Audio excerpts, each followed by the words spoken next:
kelompok 6 yang beranggotakan saya sendiri, Nabila Nur Syahidah, dan teman saya ada Hani Mirania. Selanjutnya ada Nurul Indah Fitriana. Pada video kali ini merupakan pemenuhan mata kuliah PPTK atau Profesi Pendidik dan Tenaga Kependidikan yang diampu oleh Bapak Dr. Hafidin MPD. Nah, pada video kali ini kita juga akan bahas yaitu profesi konselor sekolah. Oke, tanpa lama-lama ya, mending kita langsung aja yuk ke videonya. Halo, ketemu lagi dengan saya. Pada kali ini saya akan membahas tentang kedudukan konselor sekolah serta fungsi dan tugasnya ada apa aja sih. Yang pertama yang akan saya bahas adalah kedudukan. Jadi kedudukan BK secara formal itu diatur dalam 3 peraturan. Yang pertama ada Undang-Undang Nomor 2 Tahun 1989 Bab 1 Pasal 1 dan Ayat 1 tentang Sistem Pendidikan Nasional. Lalu yang kedua itu ada PP Nomor 28 untuk SD dan PP Nomor 29 untuk SMP dan SMA pada tahun 1990. Bab 10 Pasal 25 dan Ayat 1. Lalu yang ketiga ada Undang-Undang Nomor 20 pada tahun 2003 yang ada pada Bab 1 Pasal 1 dan Ayat 6. Lalu BK juga berkedudukan di setiap kurikulum yang pernah ada di Indonesia loh. Contohnya itu ini. Dari tahun 1975 sampai yang sekarang kurikulum 2013. Lalu selanjutnya ada perbedaan loh antara kurikulum 1975 dengan KTSP. Bedanya apa sih? Jadi pada tahun 1975 BK itu hanya berdampingan dengan guru-guru mata pelajaran lain, misalnya kayak matematika, bahasa Indonesia dan lain-lain. Jadi BK itu tidak dimasukkan ke dalam pelajaran atau mata pelajaran. Nah, contohnya ini nih skemanya. Lalu pada KTSP, BK mengalami resposisi optimum, yaitu mata pelajaran BK mulai diadakan. Jadi BK itu tidak hanya sebagai bimbingan konseling di ruangan BK, jadi nanti ada tuh yang namanya mata pelajaran BK di kelas-kelas. Contohnya ini, contoh skemanya. Jadi tugas konselor sekolah itu diatur dalam PP. PP-nya itu PP nomor 74 tahun 2008. Ada 4 tugas. Yang pertama adalah pengembangan kehidupan belajar, kedua pengembangan kehidupan karir, ketiga pengembangan kehidupan sosial, dan keempat pengembangan kehidupan pribadi. Lalu fungsi konselor sekolah itu tidak lain dan tidak bukan adalah sebagai fasilitator. Fasilitatornya itu dalam rangka misalkan seperti memahami, mengembangkan potensi peserta didik, dan lain-lain sebagainya yang berhubungan dengan tugas-tugas konselor tadi seperti pengembangan belajar, pribadi, karir, dan sosial si anak tersebut. Oke, sepertinya sekian dulu ya penjabaran dari saya. Selanjutnya akan dilanjutkan oleh teman saya Nurul Indah Fitriana. Silakan Indah. Assalamualaikum warahmatullahi wabarakatuh. Saya Nurul Indah Fitriana akan menjelaskan mengenai lingkup tugas konselor sekolah dan kompetensi konselor sekolah. Yang pertama, lingkup tugas konselor sekolah. Lingkup tugas konselor sekolah dapat ditinjau dari berbagai aspek. Salah satunya yaitu bimbingan dan konseling di sekolah yang ditinjau dari segi masalah yang dihadapi peserta didik, mencakup upaya bantuan yang meliputi bidang bimbingan pribadi, bimbingan sosial, bimbingan belajar, dan bimbingan karir. Yang pertama, ada bimbingan pribadi. Dalam bidang bimbingan pribadi, siswa akan dibentuk untuk menemukan dan mengembangkan pribadi yang beriman dan bertakwa kepada Tuhan Yang Maha Esa. Lalu yang kedua, bidang bimbingan sosial. Pada bidang ini, konselor sekolah membantu siswa mengenal dan berhubungan langsung dengan lingkungan sosialnya. Yang ketiga, bidang bimbingan belajar. Dalam bidang bimbingan belajar, membantu siswa mengembangkan diri, sikap, dan kebiasaan belajar yang baik. Yang keempat, bidang bimbingan karir. Bimbingan karir ialah bimbingan dalam mempersiapkan diri menghadapi dunia pekerjaan dan memilih lapangan pekerjaan yang cocok dan baik untuk dirinya. Dari segi pelayanan berdasarkan pedoman kurikulum berbasis kompetensi bidang konseling tahun 2004 dinyatakan bahwa kerangka kerja layanan BK dikembangkan dalam suatu program BK yang dijabarkan dalam 4 kegiatan utama.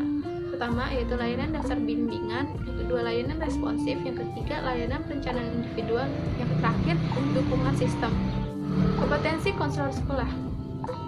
Kompetensi konselor sekolah atau guru BK diatur dalam Permendiknas Nomor 27 Tahun 2008 tentang standar kualifikasi akademik dan kompetensi konselor, bahwa untuk dapat diangkat sebagai konselor, seorang wajib memenuhi standar kualifikasi akademik kompetensi konselor yang berlaku secara nasional. pertama, ada kualifikasi akademik konselor. Konselor sekolah adalah tenaga pendidik profesional yang telah menyelesaikan pendidikan akademik status 1, program studi bimbingan dan konseling, dan program pendidikan profesi konselor dari perguruan tinggi yang menyelenggarakan program pengadaan tenaga pendidikan yang terakreditasi. Individu yang menerima pelayanan profesi, bimbingan, dan konseling disebut konseli. Pelayanan bimbingan dan konseling pada jalur pendidikan formal dan non-formal diselenggarakan oleh konselor. Yang kedua, ada kompetensi konselor. Sebagaimana ketentuan pada PP 19/2005, maka rumusan kompetensi akademik dan profesional konselor ialah: pertama, kompetensi pedagogik, yang kedua kompetensi kepribadian, dan yang ketiga kompetensi sosial, dan keempat kompetensi profesional. Assalamualaikum warahmatullahi wabarakatuh. Nama saya Hani Melania, dan di bagian ini saya akan menjelaskan tentang implementasi tugas konselor sekolah atau guru BK, serta pembinaan dan pengembangan karir konselor sekolah. Yang pertama, saya akan membahas tentang implementasi tugas konselor sekolah. Tugas konselor sekolah ini dapat diimplementasikan dengan 5 layanan. Yang pertama ada layanan BK dalam format klasikal, yaitu layanan yang diberikan di dalam kelas dan berisi layanan orientasi serta layanan informasi. Yang kedua ada manajemen BK dalam bimbingan kelompok, yang biasanya membahas tentang masalah-masalah yang bersifat umum atau common problems. Yang ketiga ada manajemen BK dalam layanan konseling kelompok. Yang keempat ada layanan konseling perseorangan, dan yang kelima ada layanan belajar. Kemudian kita akan masuk ke dalam pembinaan serta pengembangan karir konselor sekolah. Mengapa sih penting untuk melakukan pembinaan serta pengembangan karir konselor sekolah? Pasti kalian bertanya-tanya kan? Nah, kenapa penting? Yaitu untuk meningkatkan harkat martabat seorang konselor sekolah, serta untuk meningkatkan mutu dan kualitas guru BK dalam menyelenggarakan layanan konseling di sekolah-sekolah. Nah, apa saja upaya yang dapat dilakukan untuk pembinaan serta pengembangan karir konselor sekolah ya? Nah, yang pertama ada PKG atau penilaian kinerja guru. PKG ini sangat bermanfaat loh untuk pihak sekolah maupun guru BK itu sendiri. Kemudian ada juga yang namanya PKB atau program keprofesian berkelanjutan. Di PKB ini ada 3 kegiatan inti. Yang pertama pengembangan diri, yang kedua publikasi ilmiah, dan yang ketiga karya inovatif. Kemudian ada juga upaya pembinaan yang dapat dilakukan oleh 3 pihak. Yang pertama ada pemerintah, pihak kepala sekolah, serta guru BK itu sendiri. Nah, bagi pihak pemerintah, upaya yang dapat dilakukan untuk pembinaan guru BK adalah dengan melakukan pendataan secara rutin untuk melihat pemerataan guru BK di sekolah-sekolah. Kemudian untuk pihak sekolah dapat dengan memberikan kemudahan dan dukungan kepada guru-guru BK yang ingin mengikuti program-program pembinaan kompetensi bagi dirinya menjadi seorang guru BK. Kemudian guru BK juga perlu melakukan upaya dalam meningkatkan pengembangan kompetensi dirinya, yaitu dengan memotivasi diri dan mengapresiasi setiap kinerja yang telah dilakukan selama memberikan layanan di sekolah. Mungkin itu saja informasi yang dapat saya berikan. Sekian dan lebihnya mohon maaf. Wassalamualaikum warahmatullahi wabarakatuh. Gimana teman-teman? Menarik sekali ya materi tentang konselor sekolah atau guru BK. Nah, setelah pemaparan materi di atas, supaya kita lebih sama-sama memahami lagi tentang konselor sekolah atau guru BK, kami akan menampilkan salah satu profil seorang guru BK yang sangat luar biasa. Beliau bernama Pak Koko Andrianto. Nah, untuk riwayat pendidikan Pak Koko yaitu sebagai berikut. Yang pertama, beliau bersekolah SD Negeri di SDN Asem Rowo 8 Surabaya pada tahun 1996 sampai dengan 2002. Kemudian melanjutkan SMP di Taman Pelajar Surabaya pada tahun 2002 sampai 2004, dan untuk SMA-nya beliau bersekolah di SMA Kemala Bayangkari 1 pada tahun 2004 sampai dengan 2007. Kemudian setelah lulus SMA, beliau tertarik dengan dunia psikologi pendidikan dan bimbingan sehingga beliau masuk ke salah satu perguruan tinggi negeri favorit yaitu UNESA atau Universitas Negeri Surabaya pada tahun 2007 sampai dengan 2013. Nah, setelah lulus, beliau mengajar di SMK YPM 4 Taman Sidoarjo dan hingga kini beliau masih mengajar di sana sebagai salah seorang guru BK. Selain menjadi salah seorang guru BK, saat ini beliau juga memegang jabatan sebagai koordinator bimbingan konseling di sekolah tersebut. Wah, luar biasa sekali ya Pak Koko ini. Beliau juga mempunyai channel YouTube loh yang mempunyai konten-konten menarik tentang bimbingan konseling. Terlebih di situasi pandemi COVID-19 saat ini, di mana para peserta didik tidak dapat bersekolah. Dan untuk mensiasatinya, beliau sangat kreatif loh untuk menampilkan video-video yang tetap dapat mengontrol siswa-siswinya selama pandemi COVID-19 ini. Jangan lupa untuk cek videonya ya, dan setelah ini kalian akan menyaksikan videonya yang sangat luar biasa tersebut. Selamat menyaksikan, terima kasih. Assalamualaikum warahmatullahi wabarakatuh. Selamat pagi, semangat pagi. Selamat datang di channel Pako BK. Kali ini saya akan memberikan bimbingan klasikal, layanan informasi mengenai etika dan sopan santun.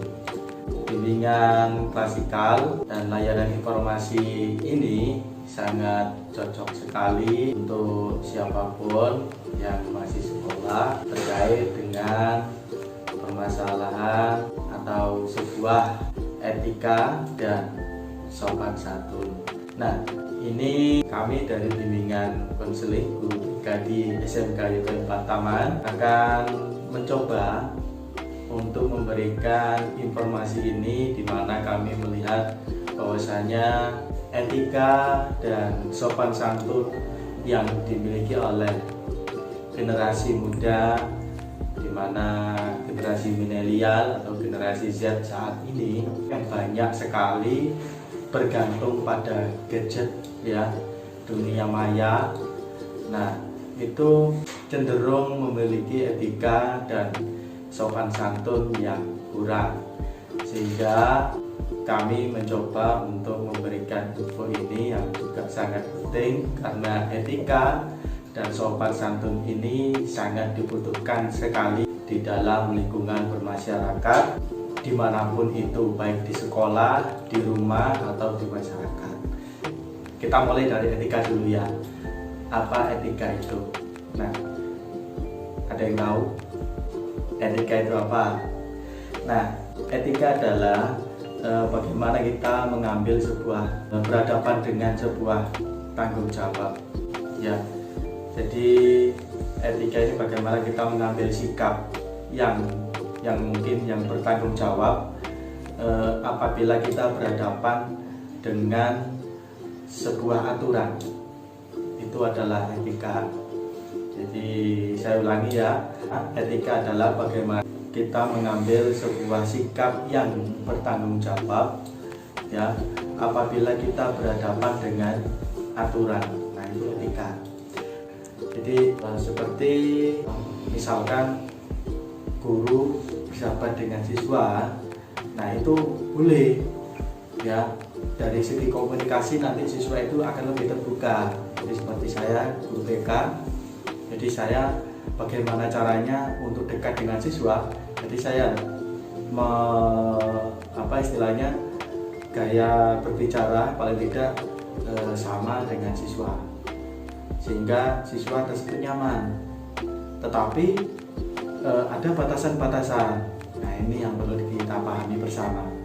Jadi selama batasan-batasan sopan santun tidak kita langgar, maka salah satu juga kita tidak akan merasa sakit hati. Seperti siswa memahami dan menghormati Bapak Ibu guru dalam segi komunikasi, Bapak Ibu guru juga. Jadi segi komunikasi, interaksi dengan siswa, menyampaikan apapun juga kita kalau menghormati siswa, menghormati anak, maka pasti anak juga akan menghormati. Jadi bukan berarti kita semaunya sendiri, dan jadi tetap saling menghormati dan mengetahui batas-batasnya. Jadi saling mengerti. Dan etikanya ada di situ. Itu saja yang bisa saya sampaikan. Apabila ada kekeliruan, ya saya mohon maaf yang sebesar-besarnya. Nah, itu teman-teman. Sekian dulu ya pemaparan materi dari kelompok kita tentang profesi konselor sekolah. Kurang lebihnya mohon maaf. Wassalamualaikum warahmatullahi wabarakatuh.